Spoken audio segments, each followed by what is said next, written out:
appreciate you guys. मेरी मेहनत पे अपनी मेहनत. Oh my God. Also award you with the 2 slaps. Contain toxins. So don't judge it. When you're saying genetically modified foods are containing toxins, that's not a valid point. It can never be valid. Okay.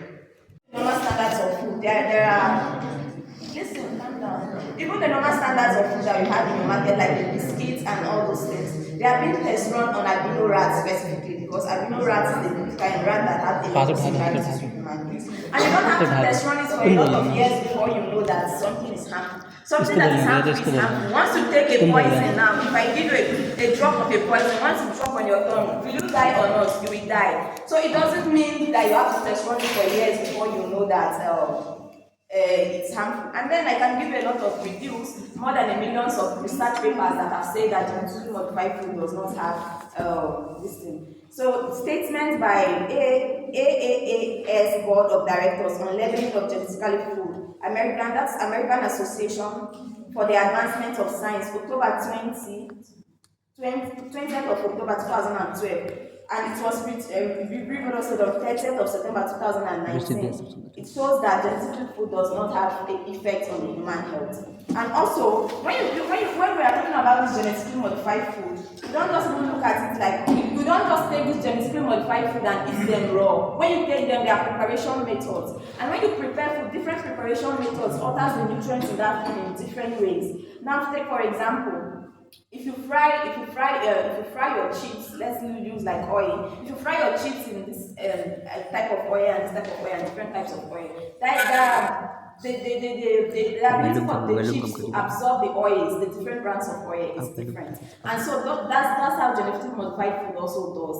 There are different methods of preparation, and when these foods they come in packets which shows preparation methods. And so if you think there are health issues from genetically modified food, because I have a number of review articles that have shown that there are no health effects. And so if you have the review papers that have shown that there are these effects on the human body with proofs, then you can give it to us. Thank you. Okay. Yes, there is. I am very sorry for that.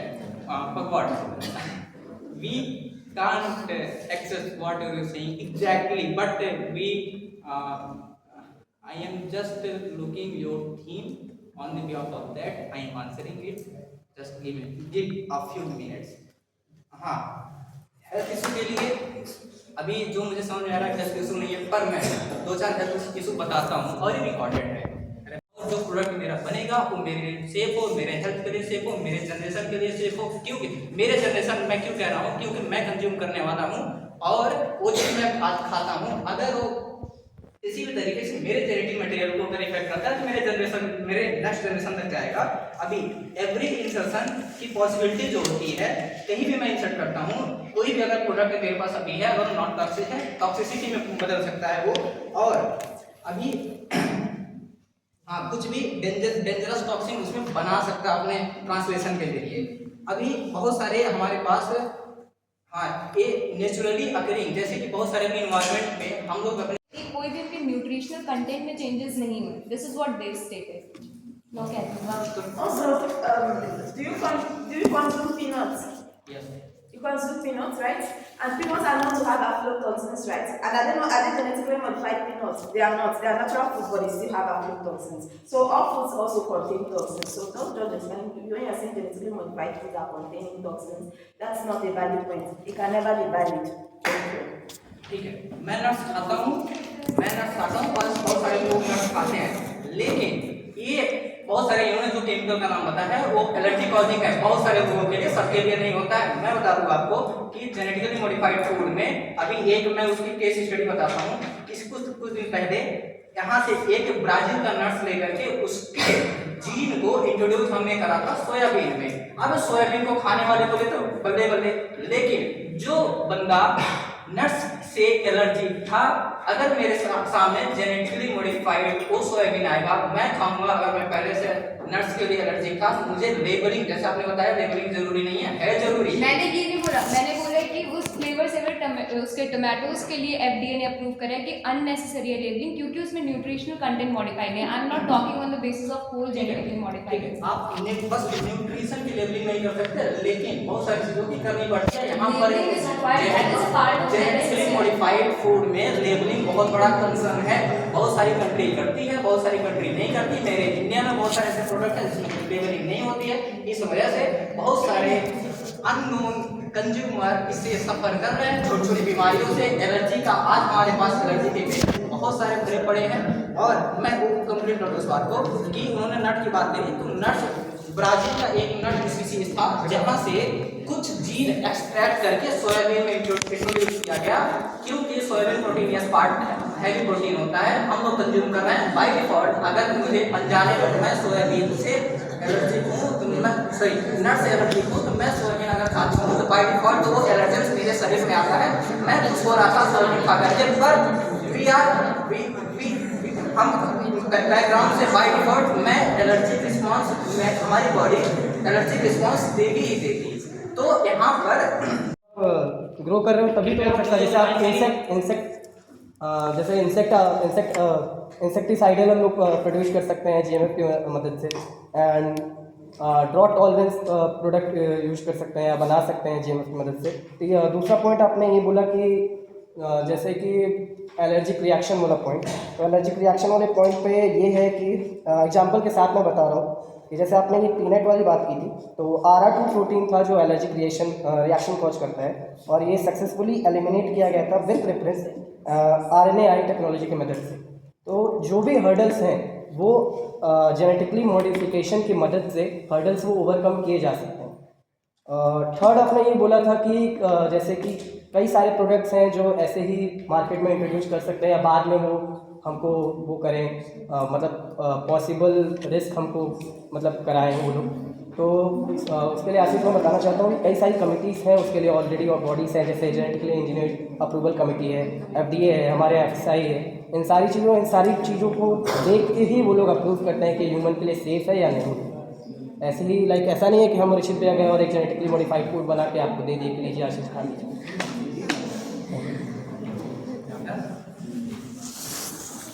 जैसे कि आपने sir बताया कि insecticide की हम अगर rodent पे research कर रहे हैं वो हम 180 डेज तक कर सकते हैं, ठीक है।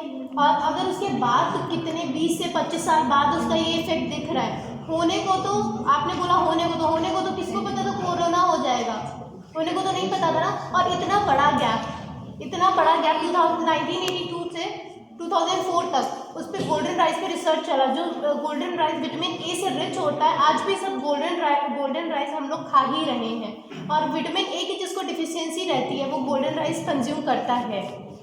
अपने देश के किसानों को और अपने देश को लोगों को मद्देनजर रखते हुए मैं आपसे एक बहुत छोटी सी सवाल पूछूंगा। आप आपकी बात मनसी है, अगर कोई भी आपको GMF आपको प्रोवाइड करवाया जाए आज 2024 सन में, मैं उसका रिजल्ट बाय डिफॉल्ट किसी वजह से मैं 2048 में दूंगा 24 साल के बाद, और ये कहते हुए कि आपके शरीर में कोई एक इनोवेटिव डिजीज बढ़ रहा है, अब 2050 में वो इनोवेट होगा और आप उसके लिए आप किस बेसिस पे बोल सकते हैं, क्योंकि अभी तक हमने जितने रिव्यू पेपर या रिसर्च पेपर देखे हैं उसमें कहीं पे भी क्लियरली ये मेंशन नहीं है। So do you have any data for this? हाँ, डेटा मैं आपको बता दूंगा कि अभी बस मैं आपसे बेसिकली बस ये चीज़ हम आपसे जानना चाह रहे हैं कि अगर 26 साल के बाद आपको ये बताया जाए, कोई डॉक्टर आपको बताया कि आपने देखा किसी रिसर्च पेपर में ऐसा दिखाइए कि 20 साल बाद, 26 साल बाद, 30 साल बाद उसका इफेक्ट आया, दिखाइए। ठीक है, रिसर्च पेपर में आपको दिखा दूंगा उसके तो लिए। अभी दिखाइए, डिबेट अभी है। आपने बोला कि ये गोल्डन राइस अभी यूज नहीं हो रहा, golden rice I know, I can correct a golden rice is candidate, yeah. Golden rice ban in India on April 17, 2024. Court of Appeals of the Philippines issued a cease and desist order in which golden rice के कुछ disadvantages हैं. Fears that it will cross breed with contaminate white rice.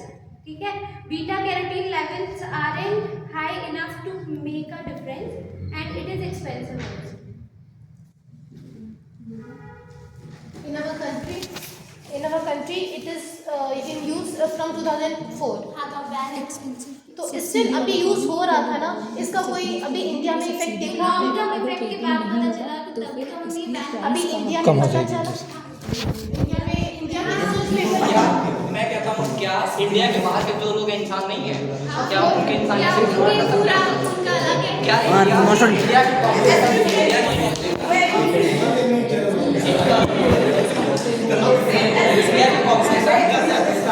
India की population पूरे world की population से कितना percentage है? आपने जया 10-12% होगा, मुझे एग्जैक्ट डेटा नहीं याद है। आपने जया जलमग्न ये वेराइटीज राइस की सुनी है? जया जलमग्न ये जगन्नाथ रत्ना ये सब वेराइटी सुनी है? These all are genetic modified food, genetic modified crops. अब ये अभी हम जो अपना देसी धान था, क्या हम उसी को लगा करके आज उसी लेवल पे रहते तो क्या हम स्टेबल रह पाते मैं आज के कहता हूँ वर्ल्ड में? जब हमारे देश में मुगलिया सल्तनत आया क्या उससे पहले भुखमरी थी? भुखमरी नहीं थी, तो किस थी? ऐसा नहीं थी। पॉपुलेशन कब थी? पॉपुलेशन भाई, पॉपुलेशन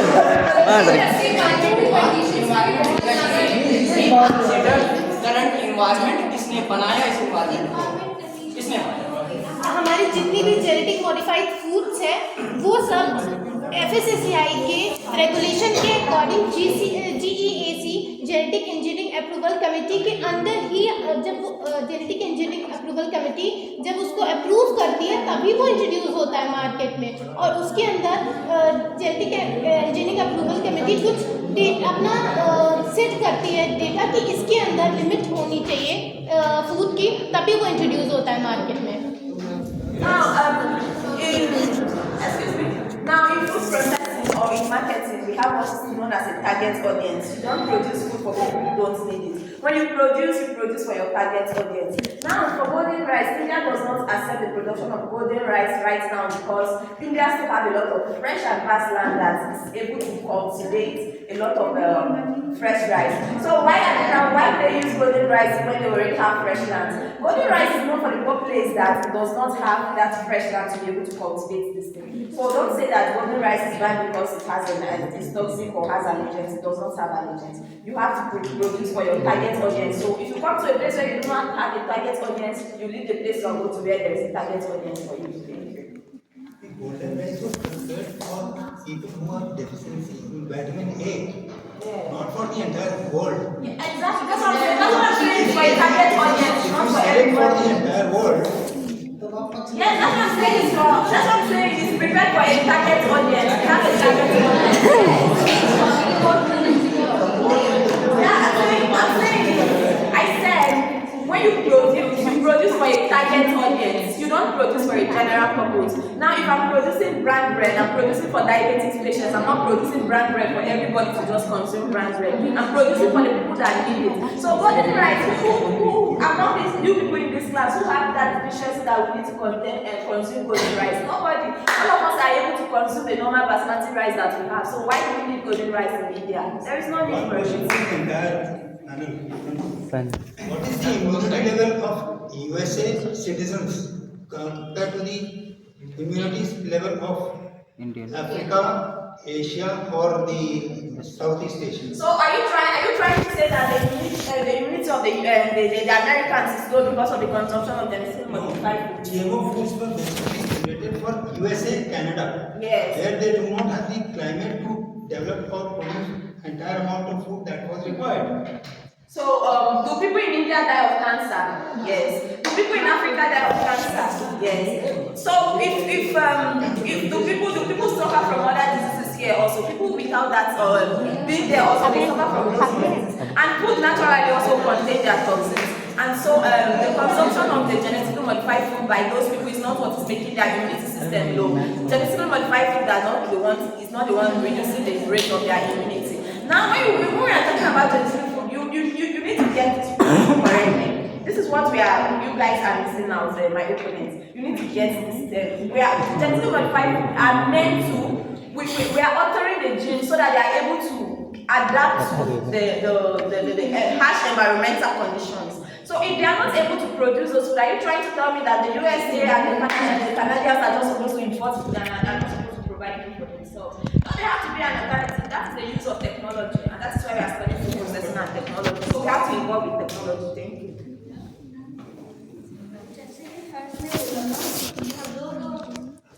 जेनेटिक मॉडिफाइड फूड में इंसेक्टिसाइड इंसर्ट कर सकते हैं ताकि हम लोग इंसेक्ट से बच सकें। तो एक स्टडी है अर्जेंटीना में, सोयाबीन है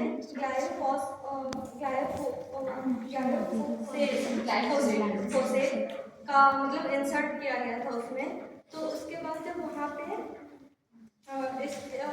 इंसर्ट करने के बाद से, जैसे कि हम लोग सभी जानते हैं कि अगर हमको सर्वाइवल इंस्टिंक्ट है तो हम लोग अपने आप को उसकी वजह से हार्ड बनाने की कोशिश करते हैं कि हम एक डिफरेंट डाइवर्स कंडीशन में सर्वाइव कर सकें। तो जो पेस्ट्स होंगे वो भी तो अपने आप को ऐसा करने की कोशिश करेंगे। तो धीरे धीरे वो भी उन चीज़ों के जो हम लोग पेस्टिसाइड्स या हर्बिसाइड्स यूज़ कर रहे हैं, रोटी सब्जी खिला के, वो भी अगर जो तीनों टाइम खा रहे हैं तो आप कितने टाइम इंटरवल पे उसे क्योर करना चाहते हैं, ये अगर आप बिना जेनेटिकली मॉडिफाइड फूड से कर सकते हैं तो वो क्या बेस है। This is what we want to know from this. As you have said कि पॉवर्टी लाइन के तो उसमें आपको पता है कि जेनेटिकली मॉडिफाइड जो फूड्स हैं वो कितने एक्सपेंसिव है, उसकी कॉस्ट, सीड्स की पेटेंट सीड्स का कितना इशू हो जाता है, डिपेंडेंस ऑफ कॉर्पोरेशन कितना होता है, और मोनोकल्चर और बायोडाइवर्सिटी कितनी हो रही है। If you're buying a product from Flipkart and you're buying a product from H&M, you expect the price to be the same. No, it can never be the same. Because what technology is involved and equipment have been involved, a lot of genetically modified and recombinant DNA technology has been used. And those are advanced technologies that have been used to produce those things. So do you expect it to be sold for 50 rupees? No, it's not possible. And then when you spoke about the soybeans, in Africa, soybeans is usually used to feed like infants. But because of a lot of the effect of pests on those soybeans, they were not usually available. So this is the introduction of the genetically modified soybeans. Infants are able to develop properly in Africa, and they grow so well and they grow so good. So the cost effectiveness of this product does not matter.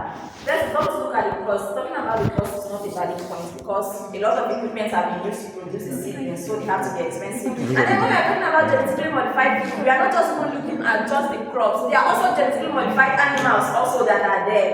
So it's not just the crops that are genetically modified. The DNA of animals are also altered to make a special breed also. So now, because I'm telling you, the world is evolving. You have to evolve with technology. If not, you'll be left behind. So evolve, guys. In contrast with what Queen has said, she has talked about the expensiveness of products that is sold on Flipkart or other sites. As my opponent Vanshika has stated that we are considering people below the poverty line. So the question really stands there: are we able to feed the people below poverty line with the genetically modified food? Yes, we can. Yes.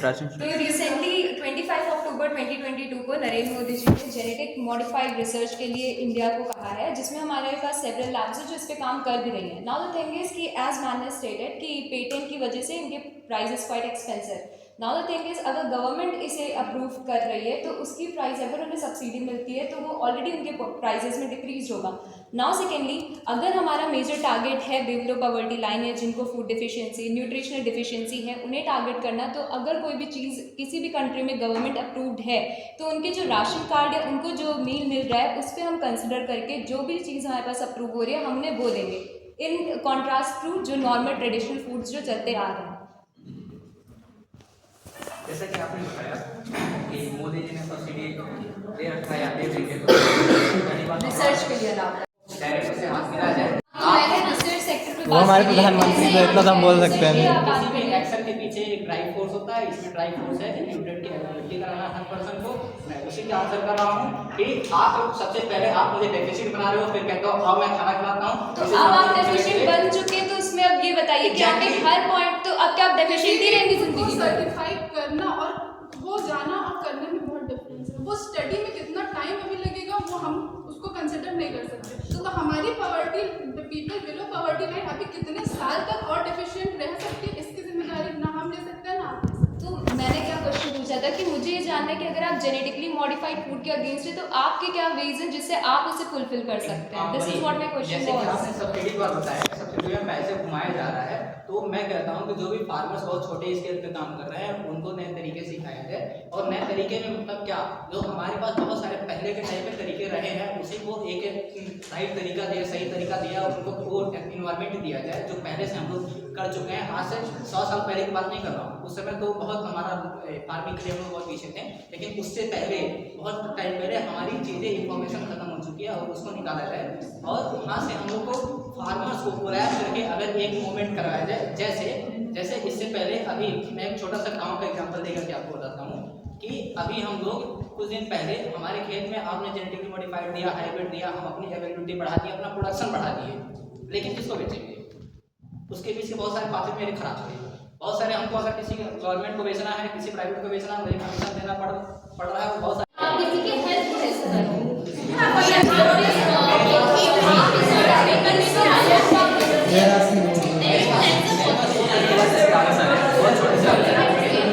हम देखते हैं army में हमारे जो soldiers हैं वो जाते हैं, वो वहाँ गैस लेकर के, आटा लेकर के, दाल लेकर के नहीं जाते, वो सप्लीमेंट्स लेकर के जाते हैं। सप्लीमेंट्स जैसे अब चीज़ ये कि अभी तक जो हम अपनी चीज़ें वहाँ तक स्पेस में पहुँचा रहे थे उसमें बहुत से ड्रॉबैक्स हैं जिसकी वजह से उन्हें ये स्टेप लेना पड़ा। Now moving on to next thing कि यहाँ पे अगर उनके चैलेंजेस आ रहे हैं, जैसे कि आप बोल रहे हैं आप जेनेटिकली मॉडिफाइड फूड के साथ डील करते हैं, उसमें बीटेक वाले बच्चे या बीसीए वाले बच्चे हम इनको नहीं जा सकते ना, वहाँ पे भी तो फूड टेक्नोलॉजिस्ट जाता है। तो बीइंग अ फूड टेक्नोलॉजिस्ट हम ये नहीं बोल सकते हमें यहाँ पे स्पेस बनाना है। अरे अगर उसमें फूड रिलेटेड है तो वो हमारा सेक्टर है, we need to deal with it. ठीक है, जैसे कि हम ये वाली बात नहीं, जैसे कि आपने स्पेस ट्रैवल के लिए न्यूट्रिएंट स्पाइक की बात कर रही है, वैसे ही मैं एक बहुत सारे न्यूट्रिएंट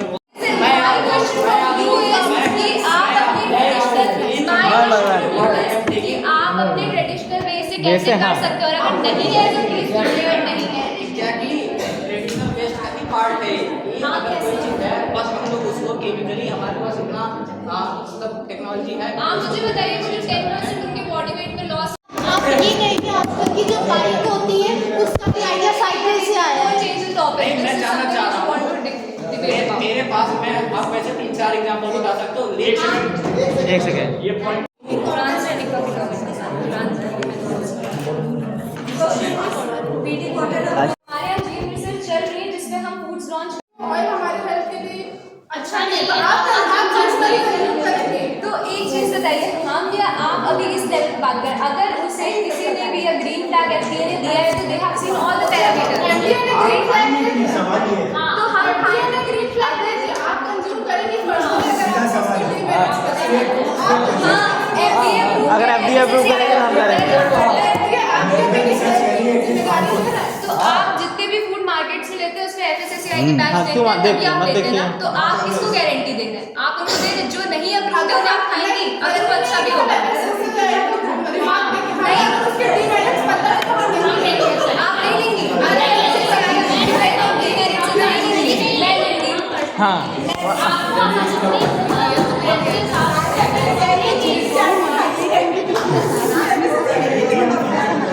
सोयाबीन ऑयल होता है उसमें भी ऑलिक एसिड बहुत ज़्यादा होता है, तो वो भी तो अगर एफडीए अप्रूव है ऐसे तो आप जो अभी चीज खा रहे हैं वो भी पहले है विद टाइम इसमें चेंजेस आ रहे हैं। अगर किसी ने अपनी सीड या अपने फूड को पेटेंट करा दी तो बाकी फार्मर्स उसको खरीद के हर बार उसको ग्रो करेंगे। ओके सुना लिया डबल प्राइस वो अभी पेटेंटेड टेक्नोलॉजी है बिकॉज अभी उसकी इंफॉर्मेशन और उसके रिसोर्सेज लिमिटेड है। एक मिनट, उसके रिसोर्सेज लिमिटेड है।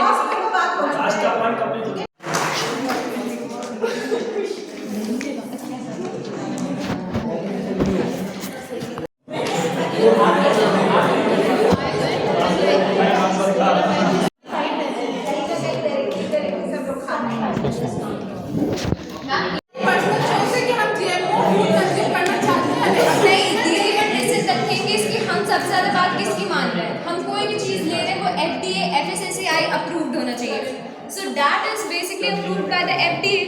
अब उसके आगे हम डिस्कशन कैसे कर सकते हैं? हाँ तो हम फ्लेवर सेवर टमाटोज के इस टाइप में बात